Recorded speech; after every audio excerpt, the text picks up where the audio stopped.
tomorrow, January 20th, we as a nation will mark one of the most progressive and inspiring and momentous days in our history.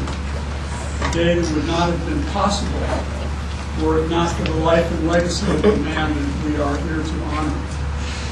In 1963, Dr. King stood on the steps of the Lincoln Memorial in Washington, D.C., where he spoke to the largest audience ever assembled there, until tomorrow, I think. Yeah.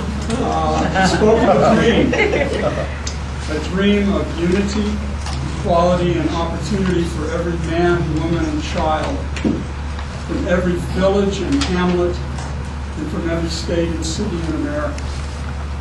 He dreamed of a day when all of us would be able to sing with new meaning, "My country, 'tis of thee, sweet land of liberty." Tomorrow, a piece of that dream will be realized as never before as Barack Obama becomes the first African American in U.S. history to take the presidential oath of office. 5 years ago, when we began this yearly event, I dare say no one in this room could have imagined that such a day would come so soon. There is surely a new sense of hope in our nation tonight. It reaches beyond politics, beyond the financial challenges we face, and beyond the issue of even race. We feel uplifted by what has been accomplished in the exercise of November's national vote. But as we rejoice in the strides we have made in bringing this day into promise and focus, let us not allow ourselves to rest in our efforts to gain into every field and every aspect of human relations that sense of hope and completion. Martin Luther King understood without a doubt that comfort and complacency are the real enemies of progress, and that many are those who still oppose the very ideal of equal rights for all. He was tireless in his commitment to the dream he expressed, and he walked his talk like no other American, literally leading march after march in support of the people and principles that he championed. We're here this evening to celebrate Dr. King's life, not only for the ideals he represented, but more so for the courage he displayed in standing by those ideals.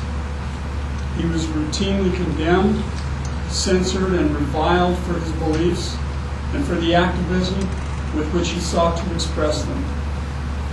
The forces that amassed against him were far superior and deadlier means of defiance. Yet he fought back unceasingly with weapons that only the most courageous could wield: nonviolence and passive resistance, the weapons of the saint.